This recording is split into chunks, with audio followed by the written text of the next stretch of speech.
Okay. And we go to the lecture.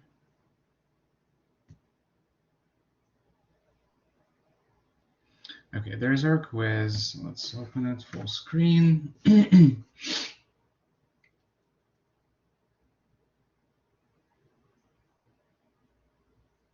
Right, so the quiz was more of, the same of what we've been doing, because we're building up to something, right? We're building up to actually making useful circuits that will do something. And what we're building up to are making circuits that will allow us to do addition, right? What we'll learn to be half adders and full adders. But to get there, we need to make sure that we're all good here. So first, you have the majority function with 3 inputs. So there's your truth table with 8 tuples, and these are the results. Right, so it only gets 1 when there is a majority. Very good. Based on that table, we're going to find out what the what the min terms are, right? So it's this one and the bottom 3. So it's complement of x, y, z. Then it's x complement of y, z, x, y complement of z, and x, y, z. 4 min terms. Then now we can put them on the K-map. We have our 4 min terms as 4 ones. And we can have 3 prime implicants, A, B, and C, each one of them a size 2, right? And based on that, the minimal, right, all of them are essential, right? Because nobody but A covers this one, nobody but C covers this one, and nobody but B covers this one. That means that we'll need all of them in our minimal form. So just add all of them up and then convert them to their terms. And this is our minimal form.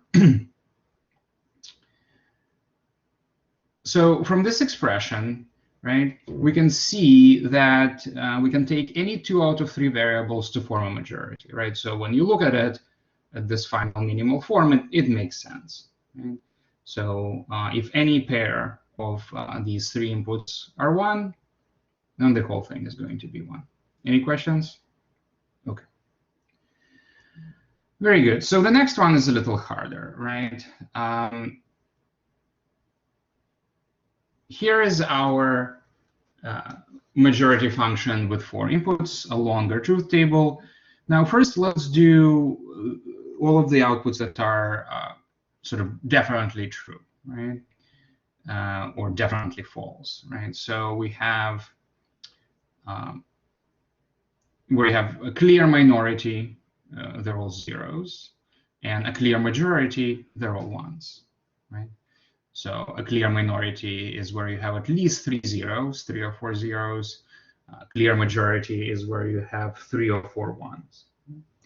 But then we have 1, 2, 3, 4, 5, 6 rows where it's neither clear majority nor clear minority. It's our tie condition, right? And I told you that we're going to not care what happens in a tie condition, and we're going to use that to come up with the simplest possible function. Right? So our 6 ties, we obviously in the end it is going to be whatever function we end up with. It will produce either 1 or 0, but we're just not going to care about it.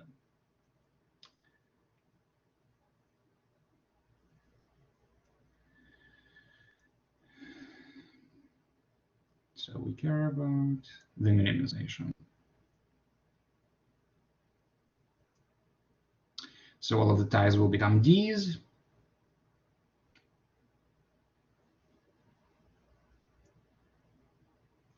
And now we can put all the ones and Ds on the K-map.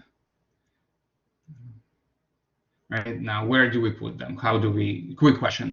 Could you tell me, how did I know to put D in this square 5? How did I know that this is square 5? Who can tell me? Like you could.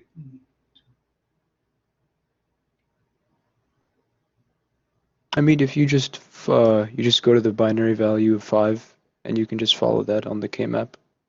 Absolutely, right? So the binary value of, so when we look at this first D, it's 4 plus 1 is 5, right? And then, or the other way to do it is to say it's complement of X, sorry, complement of Y, and then true value of Z and T. Okay, anyway, so we do that with all of the D's, and then we're going to do that with all of the ones as well. And that will cover a lot of the map, but the rest are zeros, right? So now we find the largest prime implicants. So we have a horizontal row, a vertical row. And then with a square of 3 by 3, right, a 9 square, it will give us, always gives us 4 little square implicants, 4 squares of 2 by 2. And so we have a lot of overlap here, right? But some of these will be essential, right? Which are essential, just from the first glance? A and B. So A and B are essential right away. We'll see that others are essential too, but it's immediately visible that A and B is essential. But the fact is that, for example, when we look at 9, theoretically, though, nobody else covers it, right? So is C essential or not? No, because we don't care about that value. Yeah, we don't care. And now that I'm looking at it, in fact, the same thing may be true about A and B, right? Because the right. So I actually didn't see that. A and B may not be essential either, because like 5 and 10 are also D's, right? The only ones that we have to cover are the ones, right? Okay. So again, all of the implicants that we have here, all of them are prime. They're all size 4, right?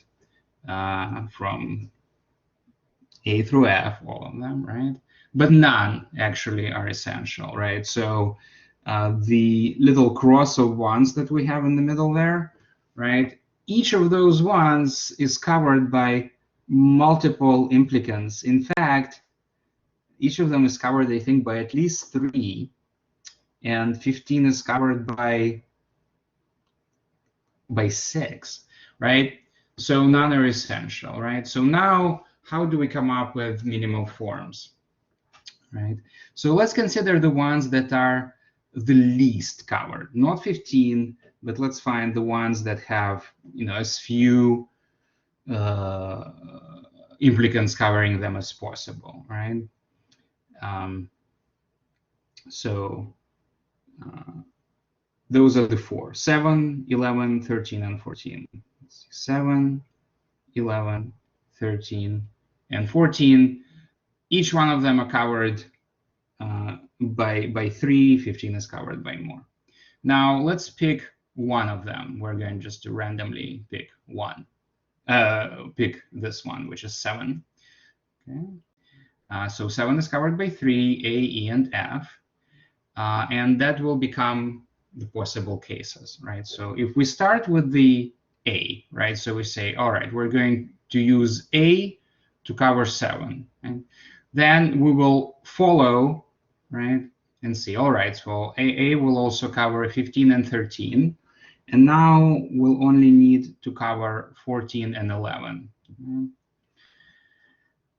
So to cover 14 and 11, we need B, right? And that takes care of everything, right? So this is one form that we can come up with. It's pretty short. We don't necessarily know that it's minimal yet, but we'll see. Any questions so far, right? We picked A to cover one of the least covered ones, right? So here we only have 5 ones, and 4 of them are covered by 3, and 1 of them is covered by 6, right? So we could have picked any of the ones that are covered by 3, which is 7, 11, 13, and 14. We picked randomly the first one of them, 7. We cover it with, let's say, A, and then to cover everything else, B is sufficient. And that's how we got A plus B, YT plus XZ. All right, next case. That 7 can also be covered by E, right? So if we pick E, we need to now cover 13 and 11 by something. And what is the thing that we can use to cover both of those?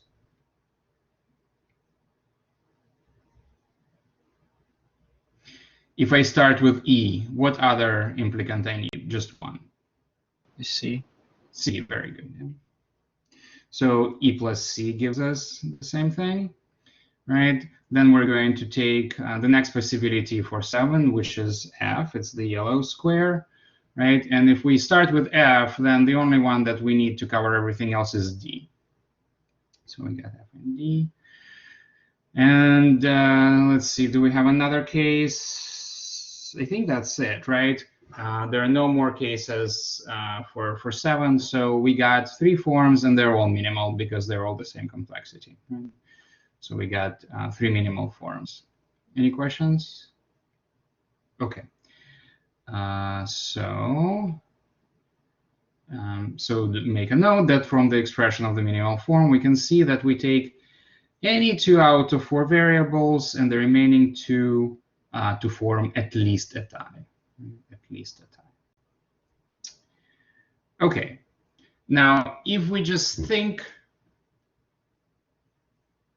what would a majority circuit look like with 5 variables, right? So rather than naming them alphabetically, I'll just name them x1, x2, x3, x4, and x5, right?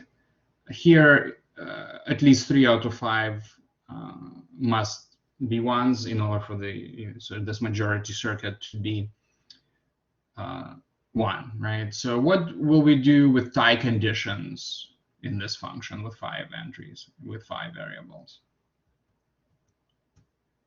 How do we handle tie conditions here? It's a bit of a trick question.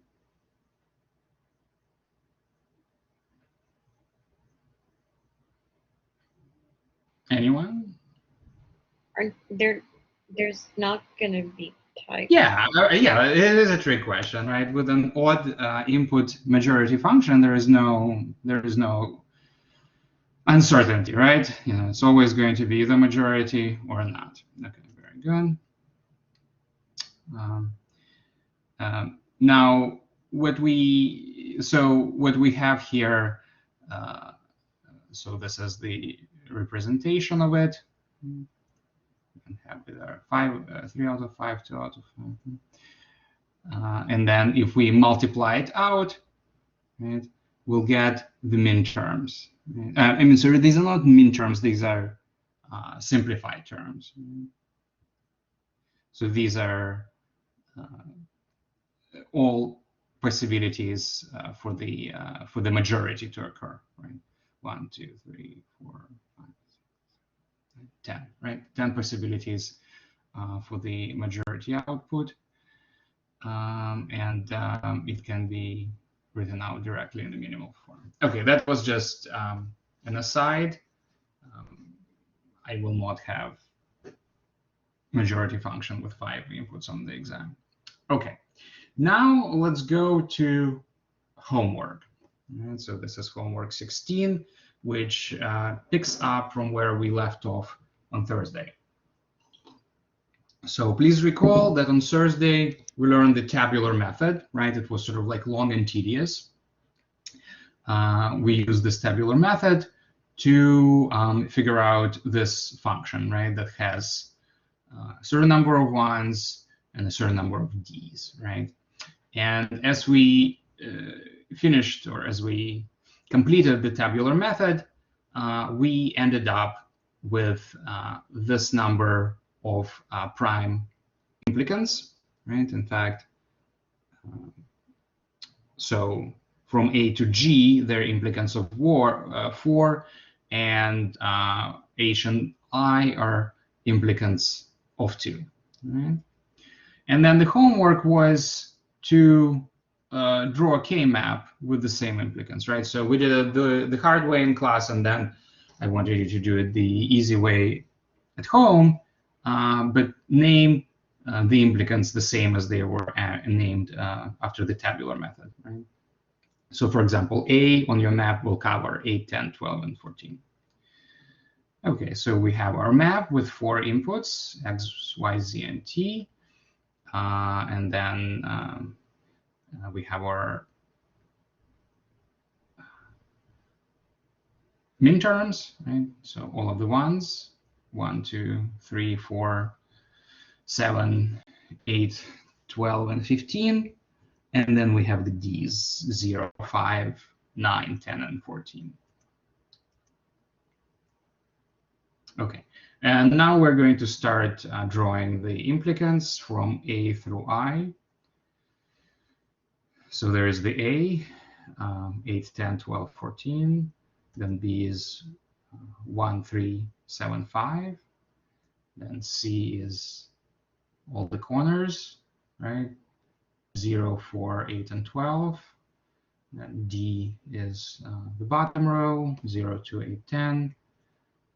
And we have E, which is 9, 8, 1, 0 in any order, right? Then we have F, 4, 5, 1, 0. G is a little square, 0, 1, 2, 3. And then we have H and I, right? They're smaller. H is 14, 15, and I is 15 and 7.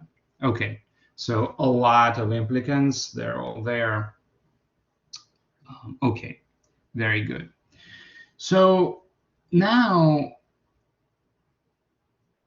what we see here is, remember that we don't have to cover all of the Ds, right? We only have to cover all of the ones. So if we have an implicant, like for example, E, right?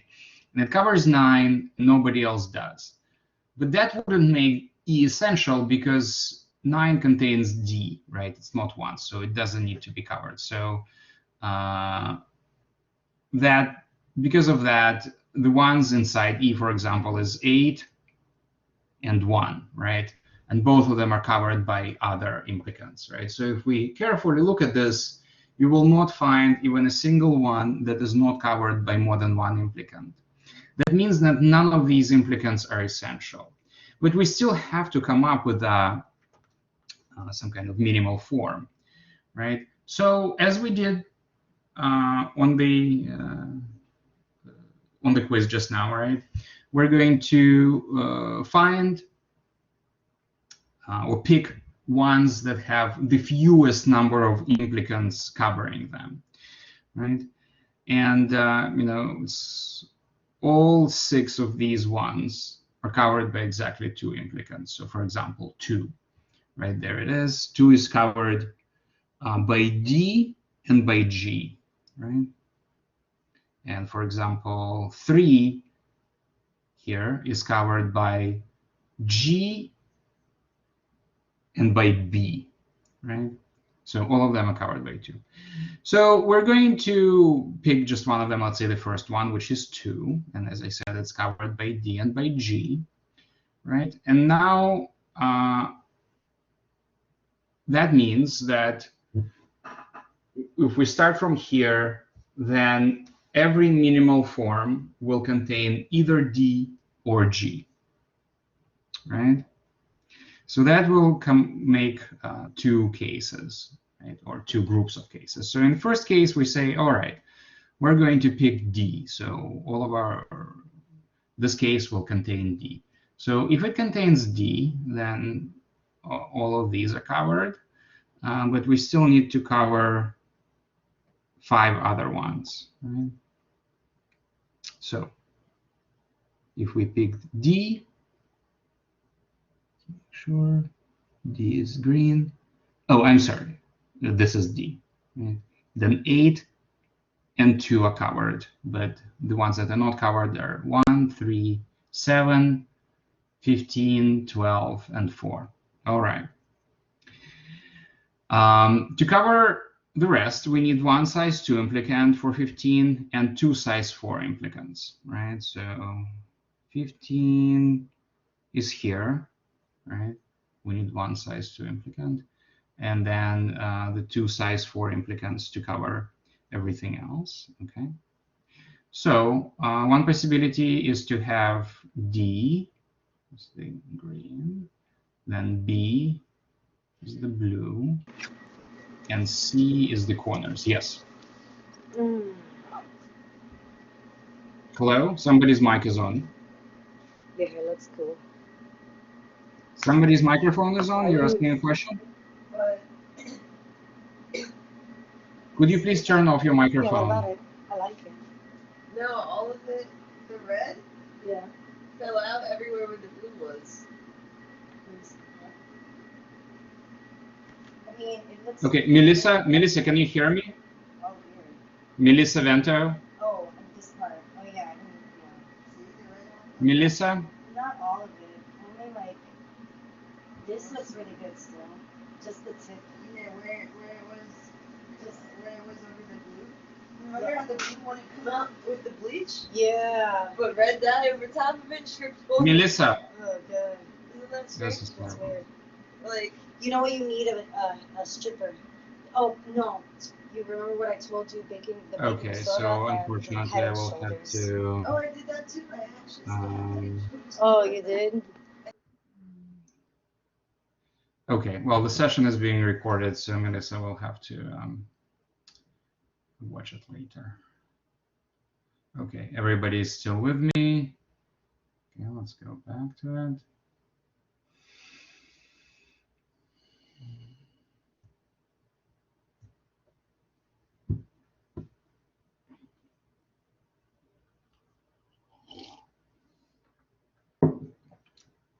Apologies for that.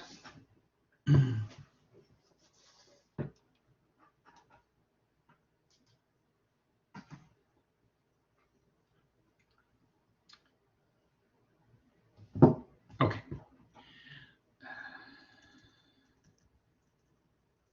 So I'm not going to get to adders today. We'll start with them tomorrow, but I want to finish this, and there's one more thing. So we have time. We still have time.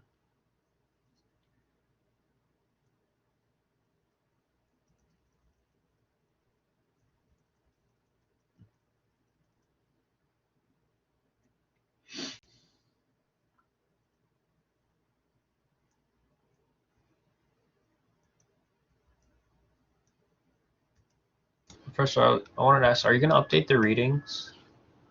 Yes, I'm going to update the readings this afternoon. So the next topic after these are half and full adders. So you can just start reading that, but I will update the readings for the rest of the week.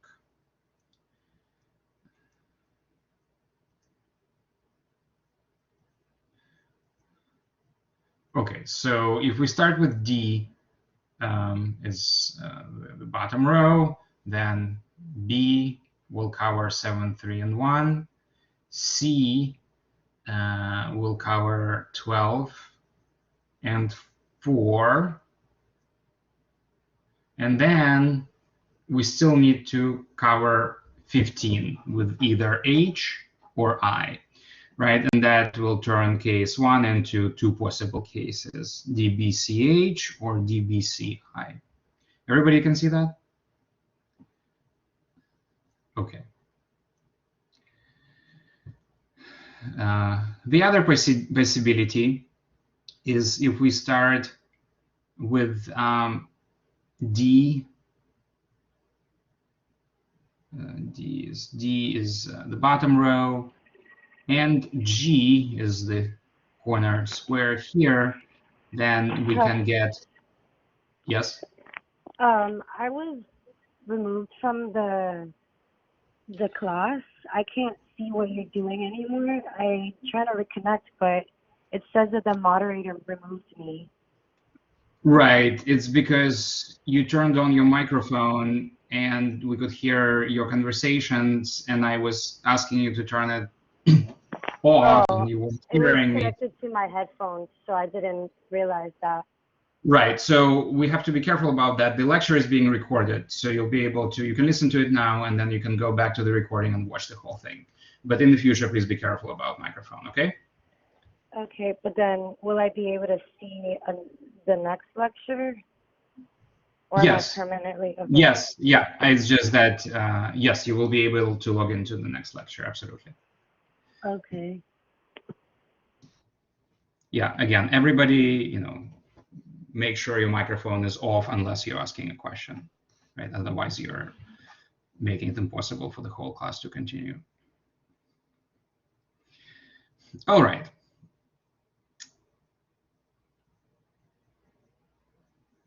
So we have this other possibility, DGCI. So for example, if we start with G, that will start the second case, right?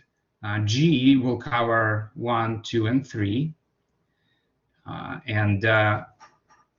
From going from there, again, 15 can be covered either by H or by I. And if we cover 15 by I, then the remaining ones may be covered by just one size 4 implicant. And that size 4 implicant is C, right? So what we have then, G, C, and I, right? And G, C, and I is shorter, right, than any of the previous cases. So that means that we have only one minimal form here. Any questions? Okay. Right? Only one minimal form, right? There are many forms, but the rest of them are going to be non-minimal. Right? And now we can convert the implicants back to the terms.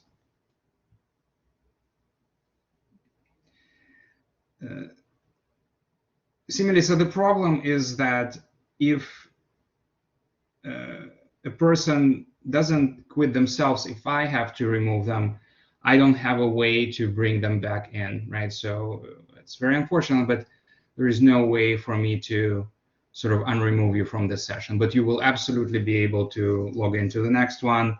And again, please watch this last half of the lecture, and you'll be able to see everything there. Okay, so let's do the next thing. Like I didn't mean to be harsh. It's just the technology that we're dealing with here. So this is going to be the new homework.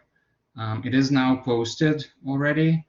It's, even though it says 17, it's homework 15, right? And you're going to, I guess it's more of the old stuff, just more practice. Simplify Boolean expressions, right? And here you will try to actually make a circuit, right, with gates, right, to express this function. Right? And then because what it states here is that the condition where both A and C are 1 is a can't happen condition, will never occur, right? And can't happen conditions, as far as this course is concerned, they're the same as don't care, right? A student emailed me, I think it was Guy, asking, well, what's the difference between can't happen and don't care? Usually there is no difference, right? It's usually we don't care because it is not going to happen, right? So question is for part A, you want us to use the tabulation method?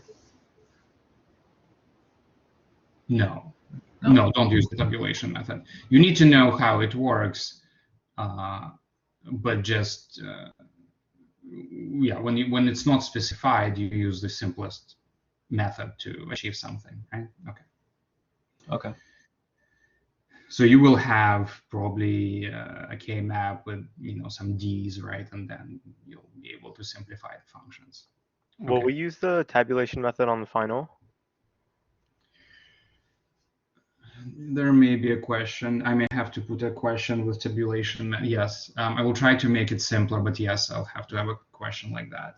I'll try to make it not super long, but yeah, we have to do it. So you need to know how it works. You need to understand that there will be one question like that on the final. But usually the tabulation method, it's not for people, it's for machines. Okay. So that's the homework.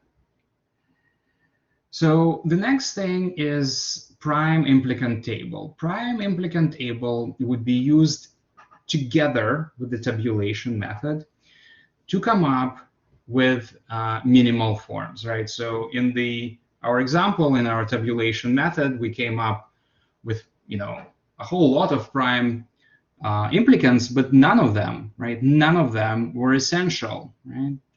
So how do you go from this to a minimal form without a K-map? Well, there is no sure way to do it, but there's a good way to maybe approach it with, or get to it with substantial certainty, right? And the way to do it in conjunction with tabulation method is what is called a prime implicant table, right? It usually, with good certainty, computes the minimized form, right? Or it will produce a minimized form. It's just that you don't have absolute certainty that that is the most minimal form, but in most cases it will be. All right, so this is our function, the same function. This is the result of our tabulation method, right? We have all of our prime implicants, and now we're going to build a table. So in this table, every row is going to represent a prime implicant from 0 through I, right? From A through I, A, B, C, D, E, F, G, H, I. And the columns of this table will represent the ones, right? So these are the numbers of squares on a hypothetical K-map where the ones are, right? What about the D's? Well, we don't care about the D's, so there will be no columns for the D's, just for ones, okay? And then we're going to put little X's where we have an intersection of a particular one with prime implicant. For example, let's look at prime implicant A, right? A covers 8, 10, 12, and 14. Now, when I look at the A here, I don't see 4 X's. I only see 2. I see 8 and 12. Well, yeah, there is 8 to 12. What happened to 10 and 14? Who can tell me, just from what I told you so far? They're don't cares, so they're not.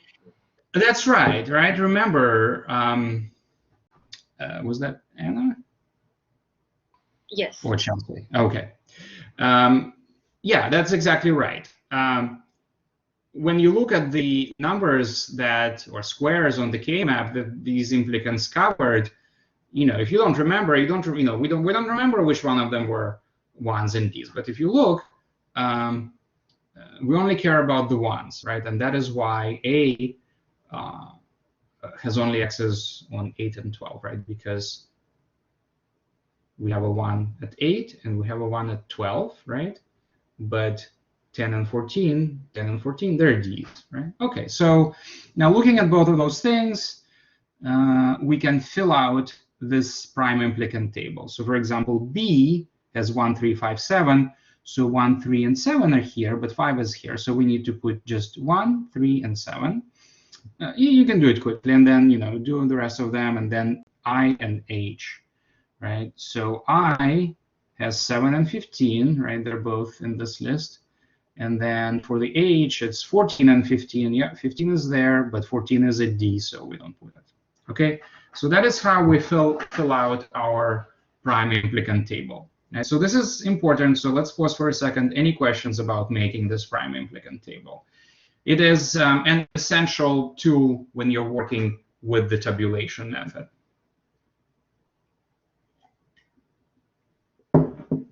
You wouldn't need it if you're working with the K-map visually. Okay, good. So everybody is with me. Excellent. Let's continue. So now we're going to try to use this prime implicant table to find essential implicants, right? And then once we have them, we can put them into minimal form and eliminate them from table. Okay. are there any? How could I tell immediately if there was an essential implicant?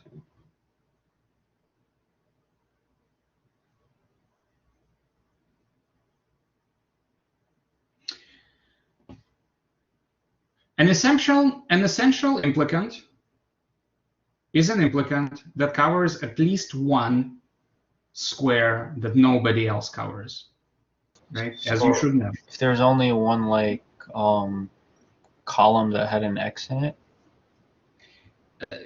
What you're trying to say correctly is that if there were a column here that contained a single X,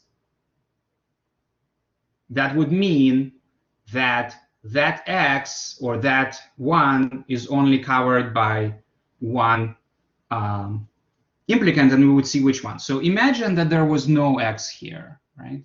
If there was no X here, then the column 7 would only contain this X, and that would make I a prime implicant. But in fact, that is a counterfactual statement. In fact, each of these columns have at least 2 X's, right? Which means that each of these ones, right, these are ones, is covered by at least 2 implicants each. So for example, 12 is covered by A and C, right? And 15 is covered by H and I, right? And 2 is covered by D and G. Does everybody see that? If you don't see that, that's fine, just tell me. Right, and it's a little bit counterintuitive because you're looking for a column with 1 X. You're not looking for a row with 1 X. You're looking for a column with 1 X. And then if there were such a column, then from that X, you go back to, you know, the implicant, and that's the essential implicant, but we don't have any. Okay, so there is nothing to eliminate. We go to state 2, right? This is a circular or an iterative approach to this. The second step in the first iteration is to remove what is called dominated rows, right? So we're going to look at multiple rows, and a row is dominated by another row if this other row contains all of the X's that this row contains and more. Okay. Does anybody see anything like that here? Dominated rows. Sorry, can you explain what dominated rows meaning? So if you have 2 rows, right, and one of them contains, let's say, okay, so let's say that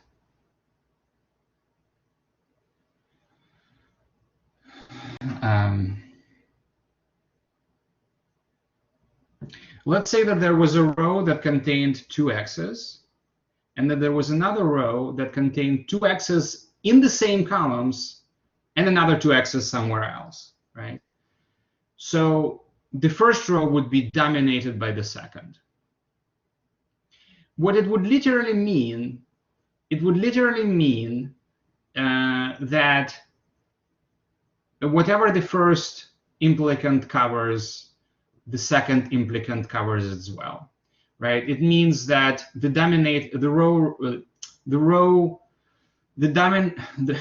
implicant represented by the dominated row is entirely, well, is redundant, right? Because the other implicant in the dominant row covers all of the same ones and more. Does that make sense? So it would be like having a prime implicant of 2 that's within a prime implicant of 4 that covers that and more. That would be one possibility, right? But another possibility would be when implicants. Okay, so if you don't care conditions, then that would be the only possibility, right? When one implicant entirely covers another one. But when you have don't care conditions, you could have a situation where there is an intersection that doesn't entirely cover it, but there is an intersection, and the one is inside the intersection, or the ones are inside the intersection, and the parts that are outside of the intersections, they're covering D's, right? So that situation can arise when you have D's, yeah? So that was that was the explanation. So I ask you again, do you see any such situation in this prime implicant table? Do you see one row dominate another? Go ahead. Would C be the dominant compared to like A because it covers 4, but A only covers 8 and 12? Absolutely, yeah, that's right. Look at that. So A has 8 and 12, meaning that the A implicant will cover ones in square 8 and square 12, right? But then C will also cover 8, 12, and it also will cover 4, right? That makes it means that row C dominates row A, and it means that we don't need A, right? So we can get rid of this implicant entirely, right? We can just cross it out because it's not essential, right? So C dominates A in terms of sets. C implies A, right? Okay, so we can get rid of A. Yeah, we can get rid of it because whatever A covers, C also covers, and we don't need redundancy, right? It makes A not essential. Any questions about this step? It's important. Do we have other conditions like that? Do we have other rows dominating other rows? Yeah, doesn't I dominate H? Yeah, absolutely. Look, H covers 15, but so does I, and on top of that, I also covers 7, so we can get rid of H. Okay, so we already simplified it a little. So we got rid of the dominated rows. Now the second one is a little bit less intuitive. We want to get rid of dominating columns, right? So we look for columns that have similar condition where one column dominates another one. Well, let's first find them. Can somebody tell me, and then we'll do something with them. So first, who can see one column dominating each other? And keep in mind that the rows that are crossed out, pretend that they're not even there. They're gone, right? And all of the x's inside. Go ahead. Doesn't column 1 dominate column 3? Let's see. So column 1 that covers B, or in this case, we have B, E, F, and G, and 3 has only B and G. Yeah, absolutely, right? So 1 dominates 3. Correct. But now it tells us not to remove 3, but to remove 1, which seems counterintuitive, right? It says remove dominating columns, and it's not a typo. Can somebody explain to me the logic of removing 1, not removing 3? Right, we're going to put a cross through 1, or we're going to put a line through it. Because we're trying to eliminate the amount of like groupings we have, and 1 has a lot of groupings, so we want to eliminate as much as we can, and 3 has less. So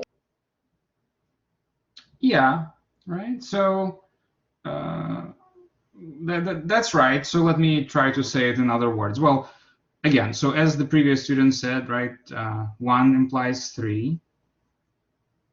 So, I'm telling you to, remove the dominating column. And who was just speaking? The last student? Anna. Anna. Okay. So, and what she said is correct. So what does this mean, right? When we look at, let's say, row 1, it tells us that, I'm sorry, column 1, right? 1 is just a square. It's just a square on the map where we have a single 1, right? And what this column tells us is that this 1 square on K-map is covered by, at this point, 4 different implicants. It's covered by B, it's covered by E, it's covered by F, and it's covered by G, right? But in fact, it's enough for it to be covered by a single implicant, right? And when we find when we find a column dominated by that column, right? It means that there will be at least 1 implicant in that column that also covers 1. So in this case, 3 has B and F.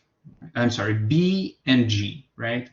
And as we already established, B and G are two of the four implicants that cover one.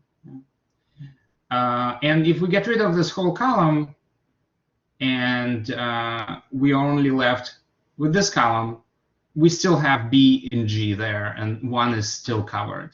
Right? Let's say that 3 only had an X at B. There was no X in G. Still, it would be enough, right?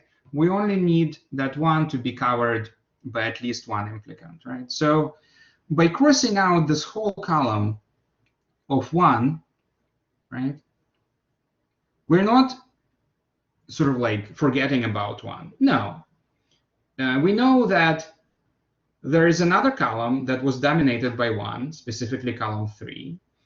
That means that the B and the G in it will cover 3, but we also know that they will cover 1. I know that this will not be intuitive for everybody, and if it's, oh, I have to end. And if it's not, ask me the last, I actually have to leave immediately, but ask me one more question, somebody, about this, and I will pick up from this very slide tomorrow.